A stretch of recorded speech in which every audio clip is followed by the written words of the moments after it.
Good morning and thank you for tuning in to another installment of On This Day with Christy. Howdy. Today is Monday, June 29th, 2026. We're going to go on this journey in our magic band to the past, the present, and possibly other dimensions. That being said, let's hop in our van, pop in some tunes, and go for a ride. We start our ride today with Beyonce. On this day in 2003, Beyonce entered both the UK and US album charts at number 1 with her debut Dangerously in Love. Released while Destiny's Child was on hiatus, the album found the singer breaking out as an international megastar. Thanks to such chart-topping singles as Crazy in Love and Baby Boy. Widely acclaimed Dangerously in Love would go on to win numerous awards, including a Grammy for Best Contemporary R&B Album, and was later included into the Rock and Roll Hall of Fame 200 definitive albums that shaped rock and roll list. Guess everybody has something. Anywho. In 1985, Mick Jagger and David Bowie arrived at London's West Side Studios to record a spirited rendition of the Motown's classic Dancing in the Streets. First made famous by Martha and the Vandellas. The frequently covered song, which was also recorded by the likes of Van Halen and the Grateful Dead, was recorded by the duo to raise funds for Live Aid's Famine Relief Fund. Released that August, the single was an instant hit, topping the UK charts and hitting number 7 on the Billboard Hot 100. In 1968, Tammy Wynette topped the country charts with one of her signature hits, Divorce. I learned that song when I was 4, all the words. Anyway, the song, which is sung from a wife and mother's point of view, as she contemplates the end of her marriage, finding her spelling out the dreaded D word to protect their children. In 2002, singer and actress Rosemary Clooney passed away at the age of 74. Clooney scored multiple singles throughout the 50s, including Come On My House, Half as Much, and Mambo Italiano, and appeared in the enduring holiday classic White Christmas. In the late 70s, the jazz singer enjoyed a career revival and continued to record and perform until her death.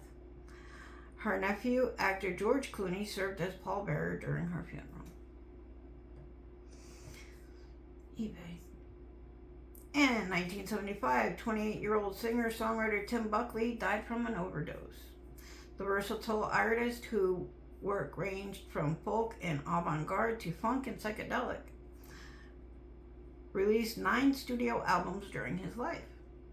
His son, Jeff Buckley, would follow in his father's footsteps as a singer and songwriter, though his life was also be tragically cut short. It's kind of sad. Actually, it's really sad. In 1994, Oasis made their first of several appearances on the Top of the Pops, performing Shaker Maker, the second single of their debut album, Definitely Maybe. Now it's time to hop back in the van and go find some facts with factoids. Today we celebrate Camera Day, as well as Waffle Iron Day.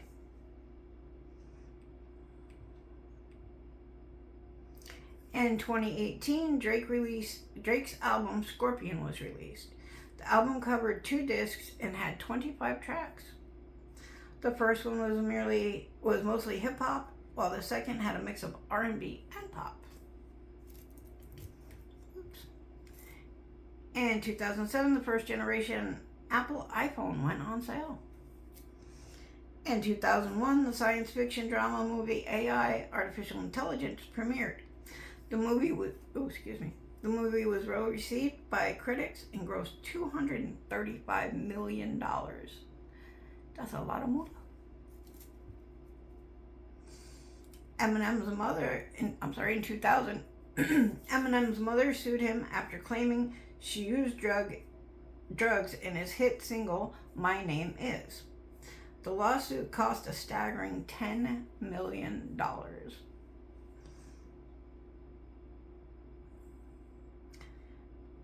In 1991, a 5.6 magnitude earthquake dubbed Sierra Madre earthquake occurred in South California and caused around $40 million in damages.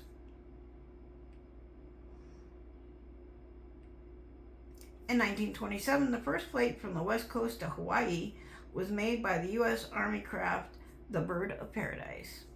On this day, the Bird of Paradise completed its flight to Hawaii in 25 hours and 50 minutes, landing at 6:29 a.m. in Hawaii. Okay, that's kind of weird. It took them that long. Anyway.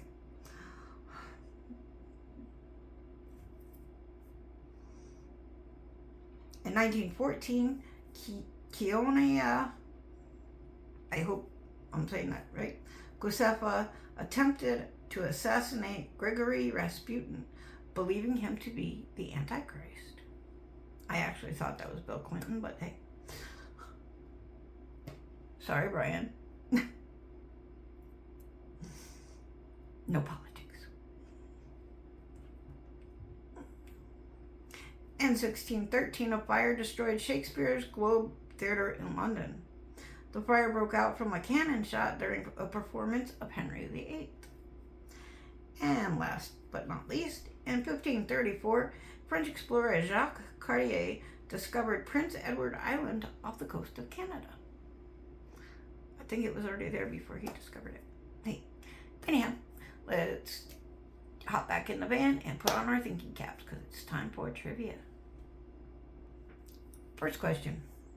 What is the chemical symbol for gold? Answer? AU. AU. Sorry.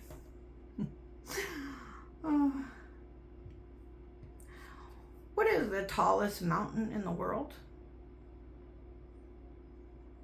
Answer? Mount Everest.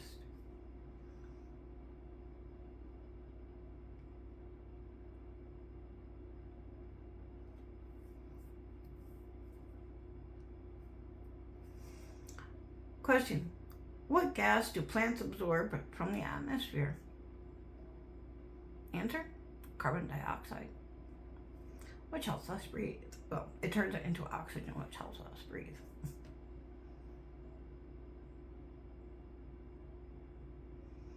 And then, for the bonus question, how many hearts does an octopus have? Answer. 3. Pretty impressive, huh? Anyway, let's take off our trivia hats, our thinking caps, and put on our party hats because it's time for birthdays. 1945, Little Eva. 1947, Eric Rickson. 1948, Ian Paice. 1953, Colin Hay. 1978, Nicole Scherzinger. In 1975, Richard Breen. Yeah, that's it, Breen. If today was your birthday, happy birthday, and I hope you have a great one. You can catch us here 7 days a week with Brian the Rock Stone on WCDI. And don't forget to check out Top Rope Report every Sunday and Wednesday. See you later. Ciao.